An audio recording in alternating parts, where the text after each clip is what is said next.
नमस्कार, आप सभी का वीसी ऑनलाइन क्लासेस में स्वागत है। आज हम library and information science competition exams इस सीरीज़ में इसका 4th नंबर का वीडियो है जो हम लेके आए हैं आपके सामने।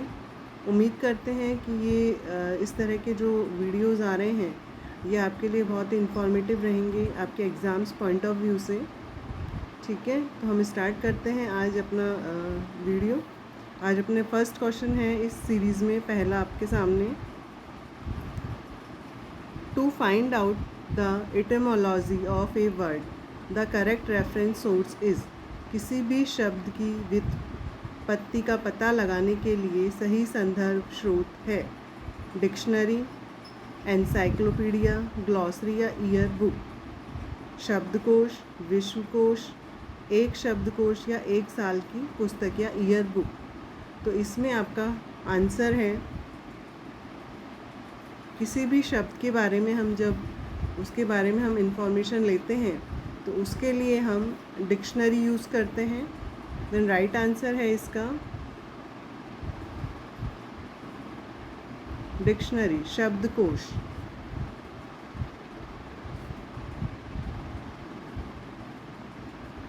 Second, which of the following is are not secondary sources. इसमें आपसे पूछा गया है कि जो सेकेंडरी सोर्सेज है वह नहीं है। तो हमें ये थोड़ा सा ध्यान में रखना है कि एग्ज़ाम पॉइंट ऑफ व्यू से क्या पूछा जा रहा है। इसमें नहीं पूछा गया है, ठीक है। तो इसमें सेकेंडरी सोर्स नहीं है encyclopedia, digest, thesis and text book. विश्वकोश, डाइजेस्ट, थीसिस, पाठ्य पुस्तक। इसमें थीसिस ये सेकेंडरी सोर्स नहीं है। थीसिस प्राइमरी सोर्स में आता है। इसमें प्राइमरी, सेकेंडरी एंड टर्सरी तीन उसमें इनको डिवाइड किया गया है।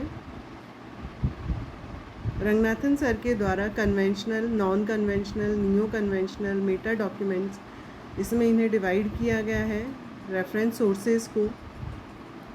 और primary, secondary and tertiary sources ये ग्रॉगन के द्वारा इनको डिवाइड किया गया है। तो थीसिस इसमें है वह प्राइमरी सोर्सेज के अंदर आता है। Next, the intellectual property rights deals with. Intellectual property rights, बौद्धिक संपदा अधिकार किससे संबंधित है? Secondary sources, primary sources, tertiary sources या secondary and tertiary sources. Intellectual property rights, intellectual property rights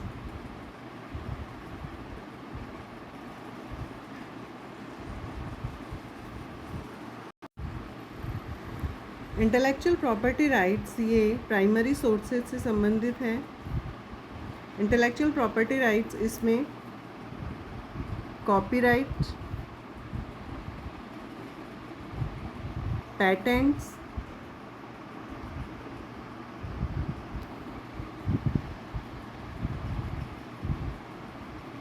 digital rights, ये सभी इसमें इंक्लूड हैं। इंटेलेक्चुअल प्रॉपर्टी राइट्स में copyright, patents, trademark, digital rights ये सभी इसमें इंक्लूड हैं और ये सभी प्राइमरी सोर्सेज, प्राथमिक सोर्सेज से संबंधित हैं। Next, which of the following is not an open access database. इसमें ओपन एक्सेस डेटाबेस नहीं है।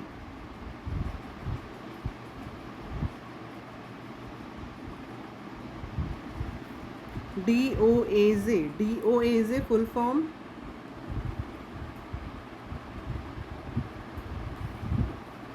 DOAJ इसका फुल फॉर्म है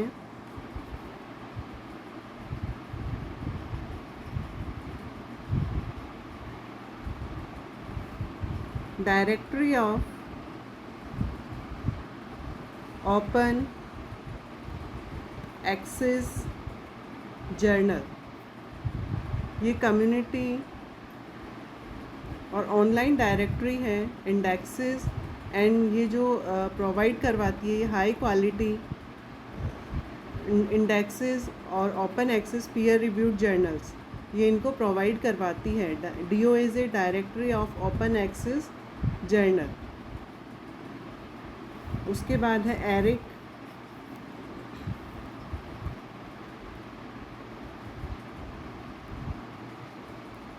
एजुकेशन,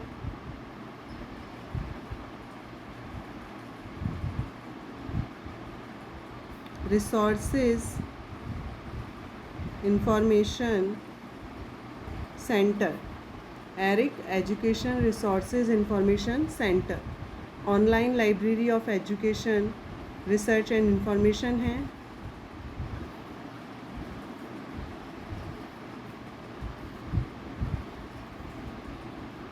इसको institute of education science, institute of education science of the US department of education, इसके द्वारा sponsored किया गया है। उसके बाद है Wikipedia. Wikipedia multilingual free online encyclopedia है। Wikipedia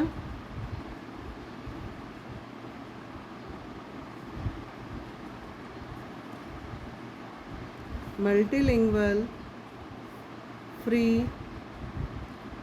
online encyclopedia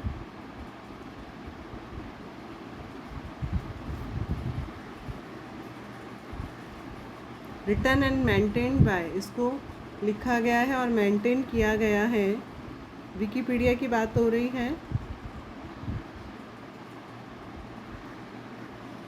community of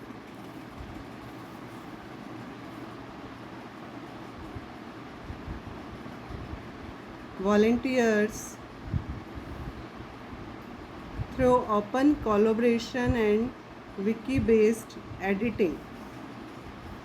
ठीक है, Wikipedia multilingual free online encyclopedia है। इसे कम्युनिटी ऑफ वॉलंटियर्स इनके द्वारा लिखा गया है, मेंटेन किया गया है। क्रिएट किसके द्वारा किया गया है विकिपीडिया को?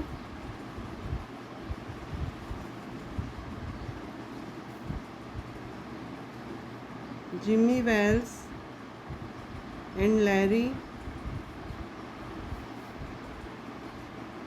सेंगर। ठीक है, कॉपी पेन लेके बैठिएगा, शॉर्ट नोट्स बनाते चलिए अपने और कंटिन्यू उन्हें फिर रीड करते रहिए, जिससे आपको ये याद हो जाएगा। ठीक है, इसमें ओपन एक्सेस डेटाबेस पूछा गया है जो नहीं है, तो एमरल्ड इनसाइट ये ओपन एक्सेस डेटाबेस में नहीं आता है। ठीक है, next library literature and information science is. Library literature and information science क्या है?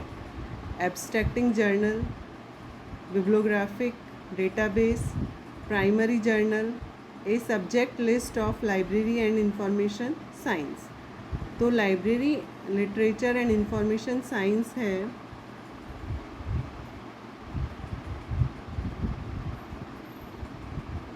बिब्लियोग्राफिक डेटाबेस,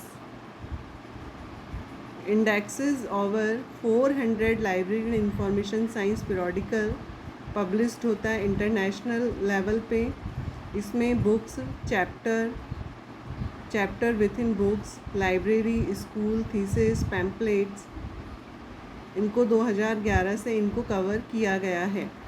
ठीक है, H.W. विल्सन कंपनी इसके द्वारा इसको क्रिएट किया गया है। H.W. Wilson related library literature and information science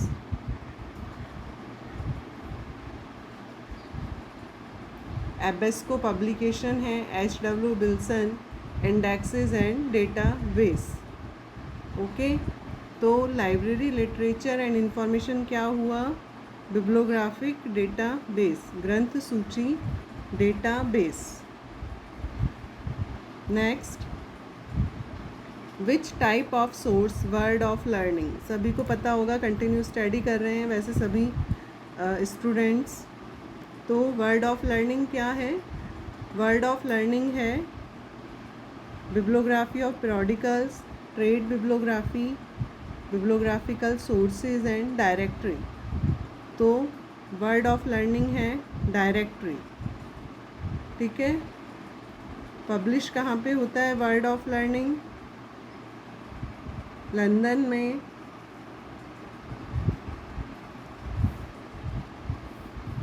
London में पब्लिश होता है Elon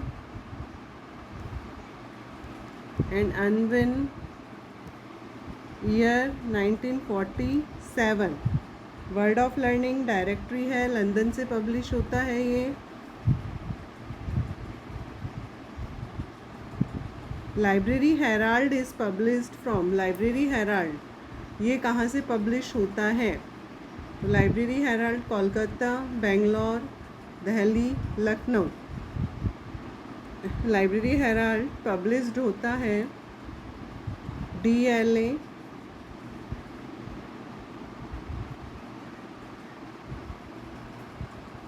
Delhi university, new Delhi. Library Herald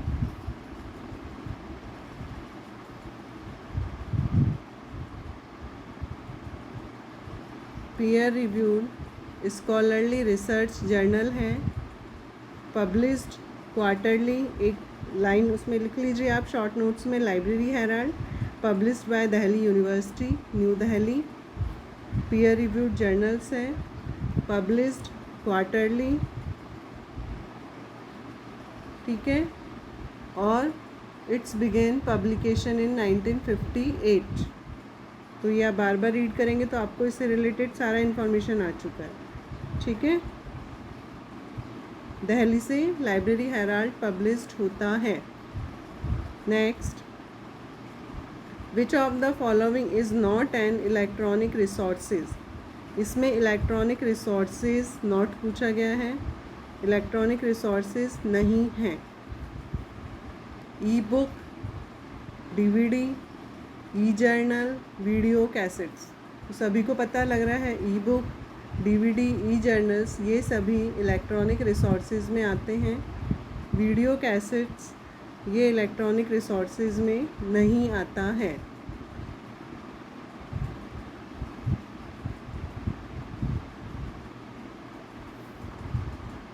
next,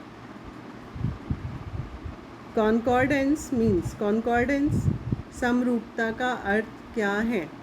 कॉन्कॉर्डेंस multi language dictionary, an alphabetic index to a book or an author work, an explanation of idioms या annual report. बहुभाषा शब्दकोश किसी पुस्तक या लेखक के कार्य के लिए वर्णानुक्रमिक, अल्फ़ाबेटिकल पूछा, एन इंडेक्स है, मुहावरों की व्याख्या है या वार्षिक रिपोर्ट है। तो कॉन्कॉर्डेंस क्या होता है? ए लिस्ट है A to Z word used in a book.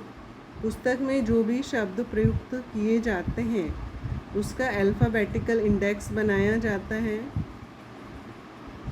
Showing where and how often they are used. List produced by a computer that shows all the examples of an individual work in a book।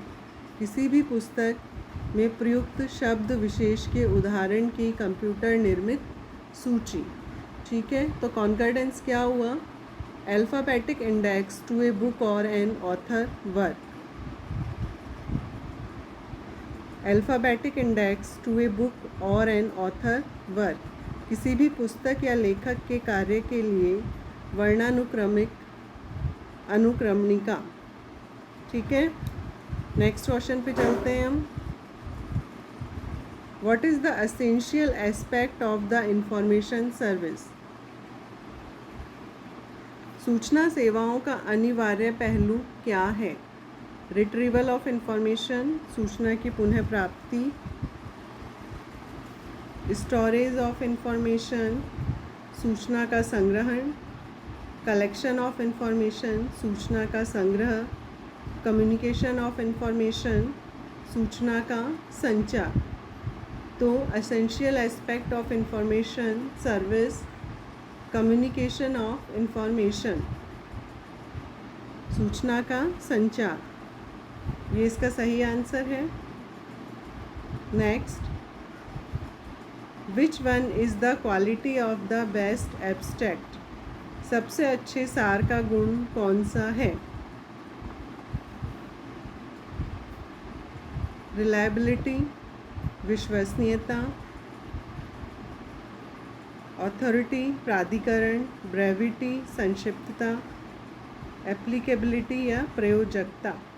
तो कोई भी abstract है वो brief होना चाहिए, brief, concise, objective and balanced.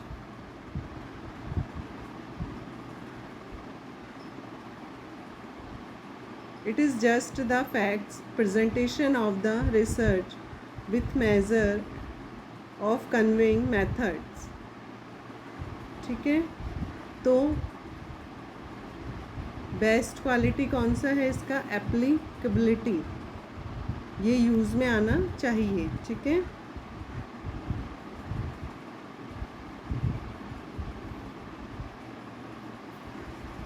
Next, time is very important factor between which of the following? समय निम्नलिखित में से किसके बीच बहुत ही महत्वपूर्ण कारक है? Indexing and abstracting services, reference and documentation services, short range and long range services, CAS current awareness service and selective dissemination service. बताइए। Short range and long range reference service.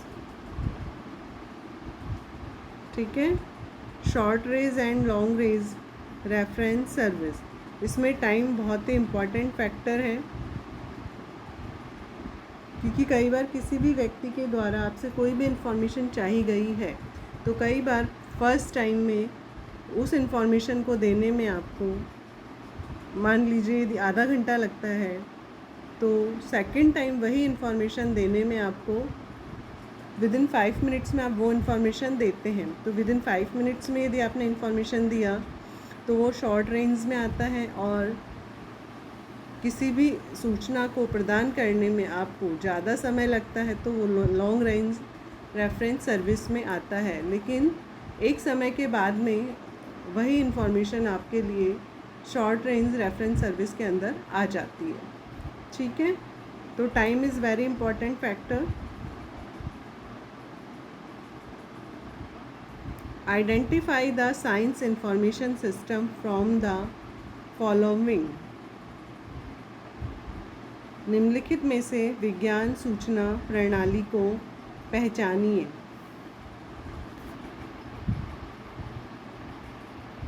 विज्ञान सूचना प्रणाली, सबसे पहले अपन नेस्डॉक की बात करते हैं। नेस्डॉक फुल फॉर्म क्या है नेस्डॉक का? National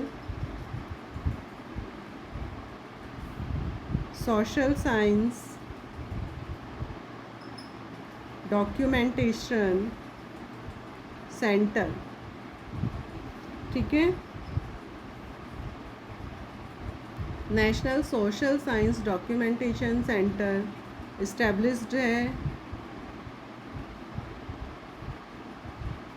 1970 1970। Division of the ICSSR with the objective to provide library and information support services to research in social science। ठीक है, इस समय प्रेजेंट में डायरेक्टर नेस्डॉग 1970 में है। फिर अपना आता है डेवसिस, DEVSIS।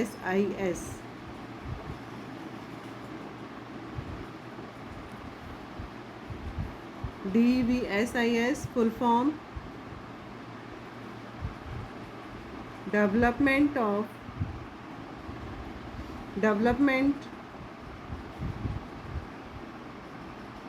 Science information system. ठीक है, तो हमें साइंस इंफॉर्मेशन सिस्टम को आइडेंटिफाई करना है, तो कई बार हमें फुल फॉर्म भी याद होने चाहिए, तो फुल फॉर्म से ही हम क्वेश्चन के आंसर्स तक पहुंच सकते हैं। डेवसिस डेवलपमेंट साइंस इंफॉर्मेशन सिस्टम, ये इसका राइट आंसर है। फिर हम INIS INIS की बात करते हैं।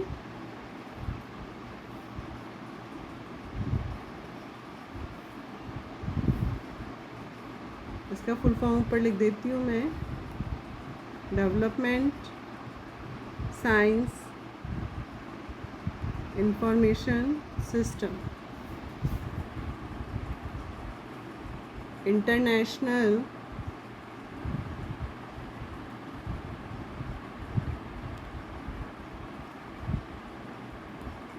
Nuclear information system. International nuclear information system, इसका कब है? INIS का ईयर है 1970 और इसका हेडक्वार्टर है वियना। हेडक्वार्टर क्या है INIS का?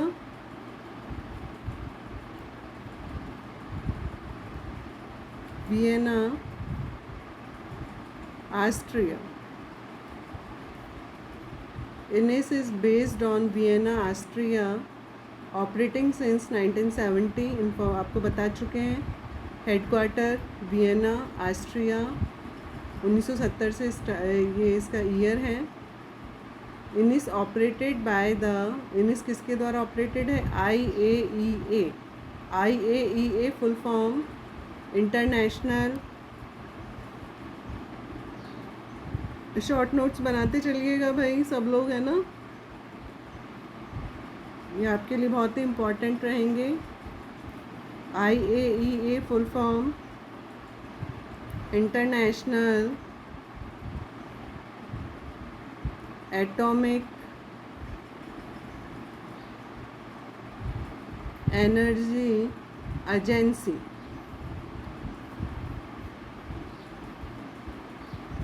International atomic energy agency. Okay, अब क्या बचा अपना? DESIDOC. DESIDOC full form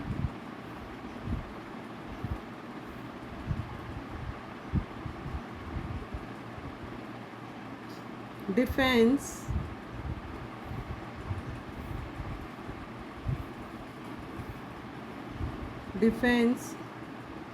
scientific information and documentation centre.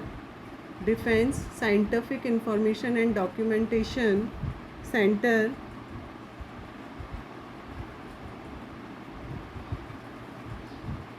इसका ईयर है, डेसीडॉग का ईयर है 29 जुलाई 1970। प्रेजेंट में इसके डायरेक्टर हैं doctor Alka Suri. Okay, defence scientific information and documentation centre, division of the defence research development organisation, DRDO। ठीक है, DRDO का division is the division of the DRDO, Defense Research and Development Organization। Located कहाँ पे है? दिल्ली में।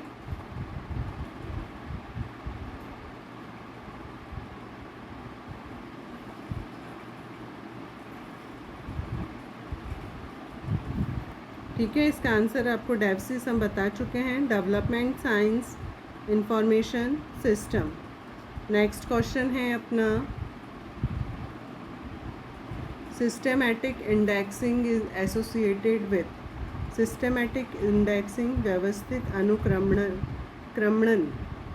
Systematic indexing EJ Coates, JEL Faraday, J Kaiser, HP Luhn. तो right answer इसका J Kaiser. ठीक है, systematic indexing associated with J Kaiser. Next,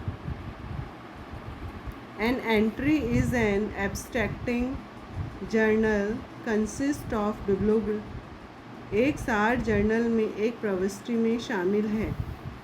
an entry is an abstracting journal consist of bibliographic citation, annotation, an abstract and bibliographic description, bibliographic creation and abstract, an initial of the abstract। तो इसका right answer है an abstract and bibliographic description।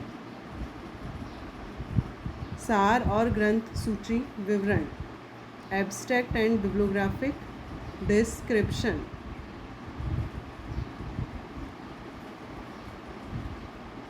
The principle of canonical sequence is one of the principle of canonical sequence। ये किसके अंतर्गत आता है? Facet sequence, fundamental categories, helpful sequence या basic law. बताइए।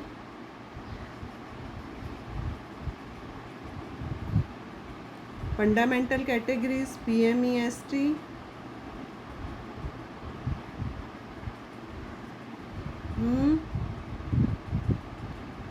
फैसेट सीक्वेंस, इसमें 4 है। फैसेट सीक्वेंस में सबको पता होगा, वॉल पिक्चर प्रिंसिपल है, इसमें cow calf principle, actor action actand principle. बताइए, ये आता है आपका हेल्पफुल सीक्वेंस में। प्रिंसिपल ऑफ कैनोनिकल सीक्वेंस आता है आपका हेल्पफुल सीक्वेंस में।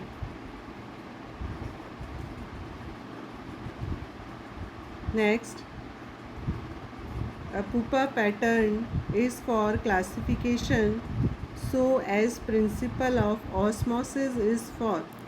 अपूपा पैटर्न वर्गीकरण के लिए है, तो परासरण का सिद्धांत किसके लिए है? अरेंजमेंट, स्टॉक वेरिफिकेशन, कैटलॉगिंग या रिक्लासिफिकेशन। बताइए। Apupa pattern related to classification, तो osmosis is related to reclassification, पुनः वर्गीकरण। ओके,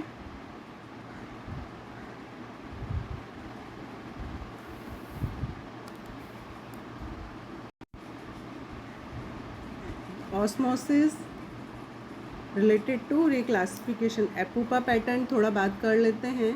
अपूपा पैटर्न के बारे में किसके द्वारा दिया गया था? Doctor SR Ranganathan sir.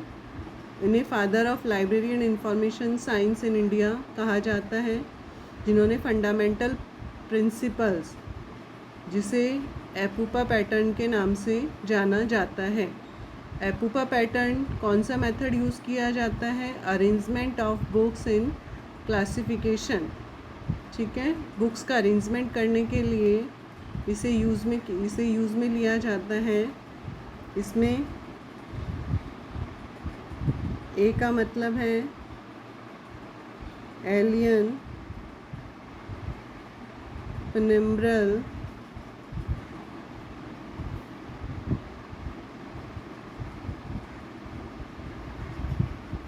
एम्ब्रल, फिर पेनिम्ब्रल एंड एलियन। ठीक है, इसे अपूपा पैटर्न कहा जाता है। इसमें अपूपा पैटर्न में मोस्ट रिलेवेंट बुक जो बहुत ही ज़्यादा इम्पॉर्टेंट बुक है उसे सेंटर में रखा जाता है। बुक्स ऑफ जो मार्जिनल रिलेवेंस होती है उसे बोथ साइड में रखा जाता है। और जो डिसकनेक्टेड बुक्स हैं जो ज़्यादा यूज़ में नहीं है, for away from the centre. तो जो सेंटर में जो बुक होती है एपुपा पैटर्न के अकॉर्डिंग, वो जो रिलेवेंट बुक्स होती है उसे सेंटर में रखा जाता है। ये maintain filiatory sequence, best way to maintain filiatory sequence इसको अप्लाई किया जाता है इसमें। ठीक है, तो एपुपा पैटर्न आप सभी समझ गए होंगे, डॉक्टर एस.आर. रंगनाथन सर के द्वारा दिया गया है। Alien, penumbral, umbral, penumbral, alien. ठीक है, मोस्ट रिलेवेंट बुक को सेंटर में रखा जाता है। Next, in colon classification facet is the most elusive and difficult to identify. Colon classification में कौन सा फैसेट्स है जिसे बहुत ही मुश्किल से पहचाना जाता है? बेसिक, पर्सनैलिटी, एनर्जी या मैटर। इसमें पर्सनैलिटी मैटर ऐसा है जिसे थोड़ा मुश्किल होता है पहचानने में। इज़ द मोस्ट कॉन्क्रीट और most difficult to recognise. Personality matter, personality is the most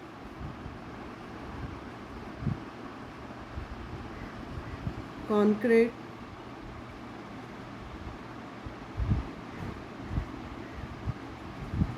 most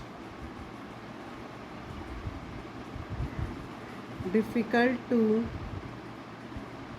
recognise, पहचानने में मुश्किल होती है।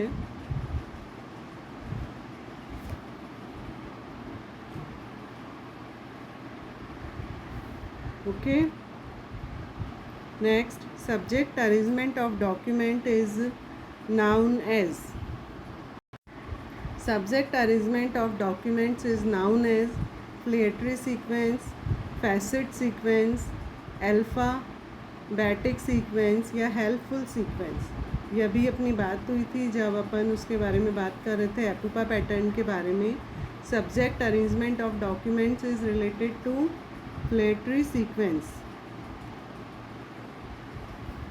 ठीक है, इससे रिलेटेड आता है ये।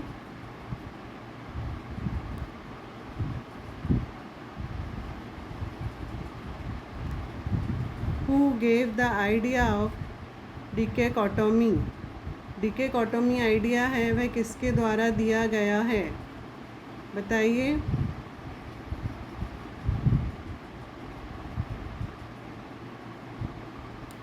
ये आइडिया दिया है मेल्विन डीवी। मेल्विन डीवी के द्वारा डिकेकॉटोमी आइडिया को दिया गया है। Next, major problems of information communication technology. Major problems of information communication technology, information overloads, information insecurity, lack of innovative technologies, lack of control over communication. बताइए।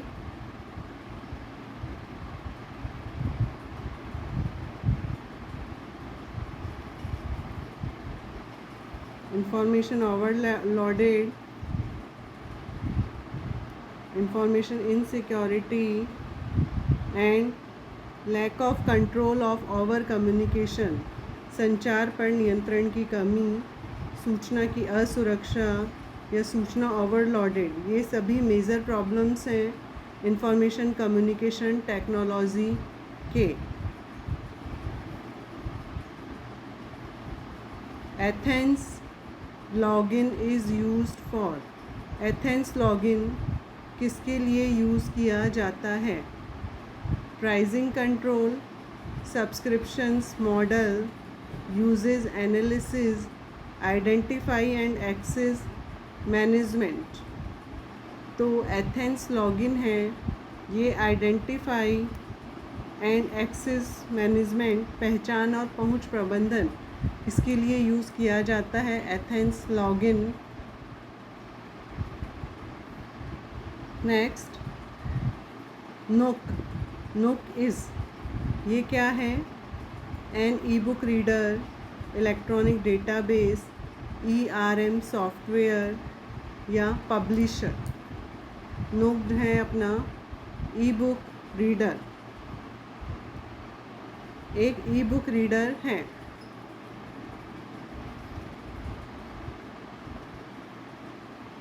World wide web was first introduced by, world wide web को किसके द्वारा first सबसे पहले introduce किया गया? Charles Babbage, FW Lancaster, Ted Nelson या Tim Berners-Lee. Tim Berners-Lee उनके द्वारा इन्वेंट किया गया world wide web while working at CERN in 1989, applying the concept of hyperlinking।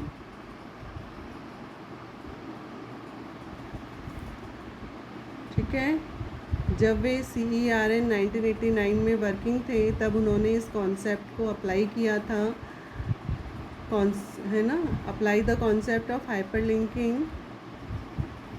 World wide web किसके द्वारा है? Tim Berners-Lee. Wikis are an example of, wikis किसका example है? Web publishing, network publishing, digital repository या none of this. Wikis are example of web publishing, web publishing का example है विकीज़।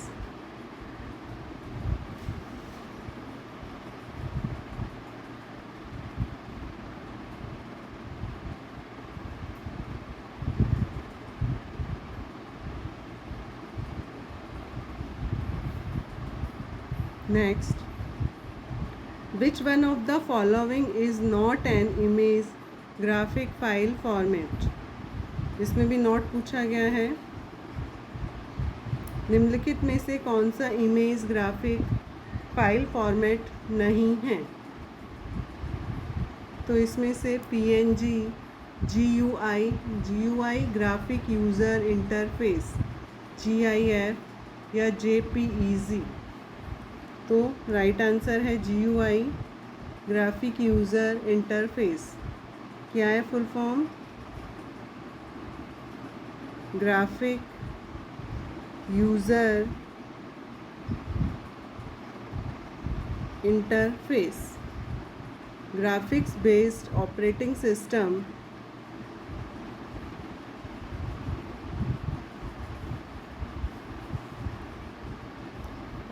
System use किया जाता है इसको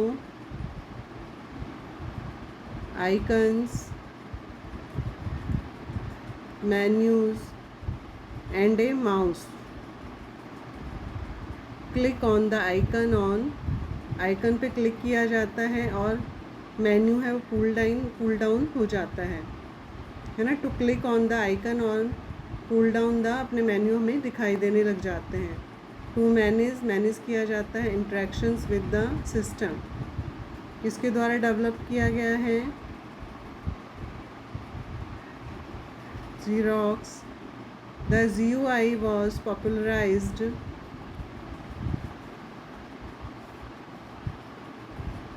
GUI,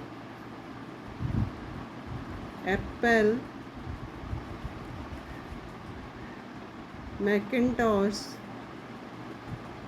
ईयर क्या है? 1980। ओके, GUI की बात हो रही है, ग्राफिक यूज़र इंटरफेस के बारे में बात हो रही है। Graphic user interface.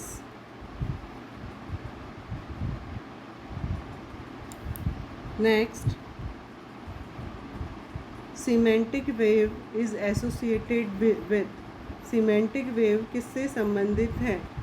Wave 1.0, wave 2.0, wave 3.0। तो सीमेंटिक वेव को समटाइम्स कुछ समय के लिए इसको वेव 3.0 के नाम से जाना जाता है। Extension of the World Wide Web through standard set up by World Wide Web Consortium. Okay, semantic web इनके डेवलपर हैं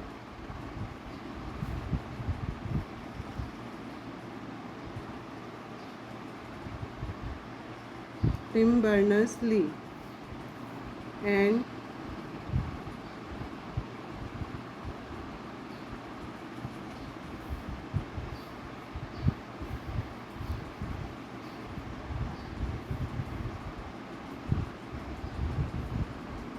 टिम बर्नर्स-ली एट राइट। ठीक है, ये इसके सीमेंटिक वेव के डेवलपर हैं। सीमेंटिक वेव को वेव 3.0 के नाम से जाना जाता है।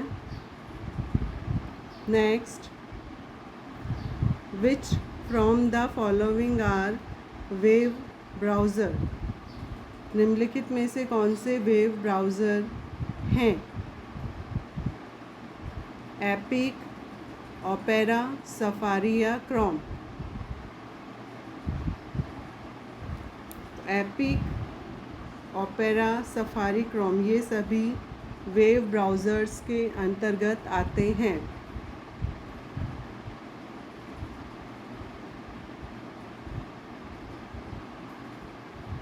Next, public library is the responsibility of local and national authorities. It must be supported by specific legislation and financed by national and local governments. Statement given by सार्वजनिक पुस्तकालय स्थानीय और राष्ट्रीय अधिकारियों की जिम्मेदारी है। इसे विशिष्ट कानून द्वारा समर्थित होना चाहिए। राष्ट्रीय और स्थानीय सरकार द्वारा वित्त पोषित किया जाना चाहिए। किसके द्वारा कहा गया है? S R. Ranganathan sir, Gopala Rao, Ekbote, Sinha committee या यूनेस्को मैनिफेस्टो? तो राइट आंसर है अपना यूनेस्को घोषणा पत्र। यूनेस्को मैनिफेस्टो में पब्लिक लाइब्रेरी के बारे में ये कहा गया है। ठीक है,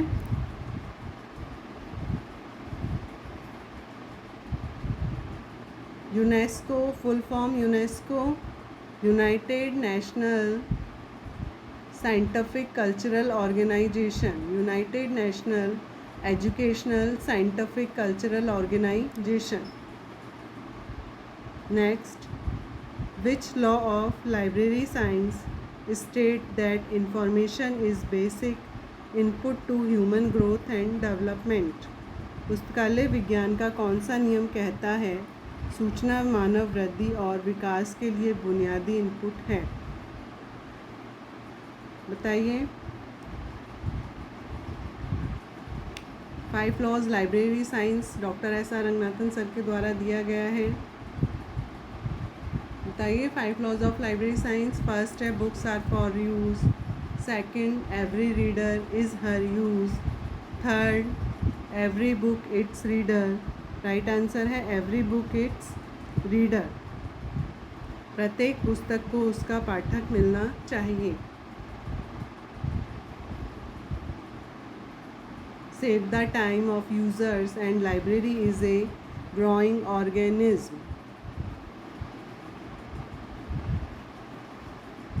ओके, उम्मीद करती हूँ आपको ये वीडियो अच्छा लगा होगा, आपके लिए बहुत ही ज़्यादा इन्फॉर्मेटिव रहा होगा। ठीक है, अपना शॉर्ट नोट्स बनाते चलिए, कॉपी पेन लेके बैठिए। ठीक है, टेक केयर, कंटिन्यू स्टडी कीजिए।